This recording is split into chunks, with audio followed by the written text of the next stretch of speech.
Cool. So we're back here with another interview for Collections. This is season 2, and we're sitting down with Tommy Widgery to see his Pacers, Ball State, and then other sports-related collection.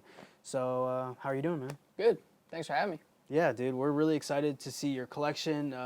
We've got a lot of stuff to see here. Absolutely. But before we get into any of that, I wanted to just sit down and talk to you about your experience with thrifting, and can you tell me a little bit about how you started thrifting? For sure. It was the summer between sophomore and junior year. I kind of transitioned from being a sneakerhead and being in the sneaker game and kind of going into the vintage game. And so I kind of just started then, and it's been a process ever since. Yeah, so what was it about thrifting? Like, what was the scene like when you joined it? Like, did you see people on Instagram doing it? Did you see shops around Indianapolis doing it? Like, what made you want to be a part of the community? I definitely saw a few people on Instagram that were doing it big time or just heavily doing it. And I was like, that looks like something I could do, because I was into sneakers, which is similar but not the same. But there's a lot more to the vintage, game than there is the sneaker game. Yeah. Yeah, I mean, that's like, I think back to when I first met you at, like, the sneaker conventions that you put on. Yep.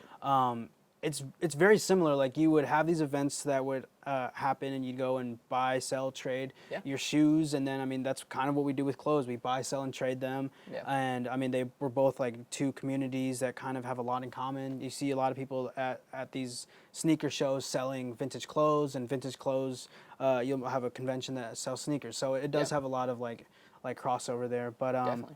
what took you from just like admiring shoes and collecting shoes to then wanting to collect all these clothes that you have in your house? Well, I feel like with the sneaker game, it's very limited. There's thousands of sneakers. Probably that's really it. Thousands of sneakers to hundreds of thousands of clothing articles that you can find. Yeah. So there's so much more with clothes you can find. You can piece everything together, and then like with the shoes, that's like $400 for like a good pair of Kobe's or something like that. But you want a fit to go with it. Mm-hmm. Like, I was spending way too much money as like a teenager on shoes when I probably should have been like buying some clothes with it for sure. That's true, because I mean, you can go and buy like an expensive t-shirt, but for the most part you're finding like decent shirts at 20, 40, and then if you're thrifting them, they're $2 Exactly. versus $5 at Goodwill. And what are the odds that you're going to go and find like that like crazy shoe at like right? at You're not going to find a example Jordan 1 Shadow like for $500 shoe now, but like you're never going to find that at Goodwill. Okay, maybe you might get lucky. Very lucky. You'd have to get really lucky. But yeah, so when do you think you saw your collection become like maybe like 10 t-shirts, like, to just booming into now, like, that's what you do, like, people know you as like the collector? So when I started with Pacer stuff, it was probably a couple months into collecting or buying vintage. It was a couple months. I would buy every Pacers thing I found, or I would just instantly that's add it, and it just kept growing from there. So it started probably a couple months after I started buying vintage. So, yeah.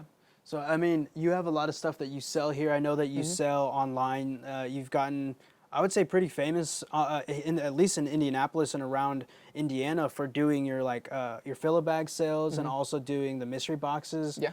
How many pieces do you think that you have outside of your collection, but just all of it in this space? It's probably around a couple thousand. Yeah. That's probably it, though. Nothing too crazy, but a couple thousand. All right, that's a crazy amount. That's crazy. But yeah, around a couple thousand. I mean, we've seen people's collections, and a couple people had hundreds of pieces, and that was, to me, that's a lot of clothes. Sure, for one person.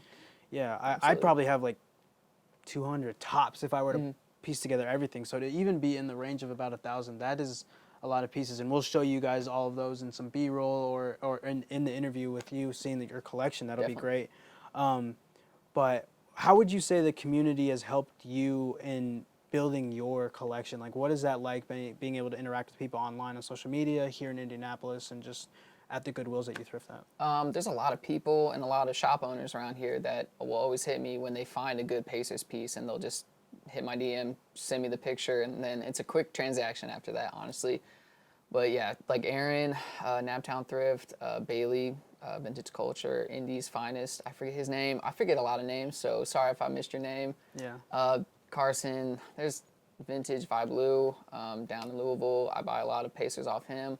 But yeah, there's a ton of people I've bought Pacers from and other stuff, honestly. Yeah, it's nice to have those connections and just have people that are looking out for you and you look out for them. Oh, and absolutely. Instead of it all, going overseas or around the country, it's nice to have it stay here in Indianapolis. Yeah. And then lastly, like some of the events that have been going on, like I saw you out at the Vintage Collective Flea, and then you said you go to some of these shops. Like, what is it like to have like places where you can go and see people that are in the community on a consistent basis? It's nice just to talk vintage. I mean, I don't get to do it with people I know close because, like, I'm probably the only person that does vintage this heavily in my friend group. Right. So I can't really talk much about it. I can't geek out with them. They're going to be like, okay, like, that's great. Like, cool T-shirt. Yeah. You can't really go farther, like, with my friend group, at least.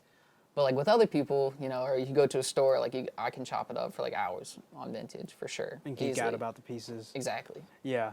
That is really what this is all about. What we wanted to do this series for is to share the pieces that you have that you're excited about and that make your collection unique with people that also really like vintage clothing and like the signage that you have in here and everything that surrounds that. So we appreciate you letting us see your collection and sitting down and talk. Let's actually go ahead and get into it. Awesome. Cool.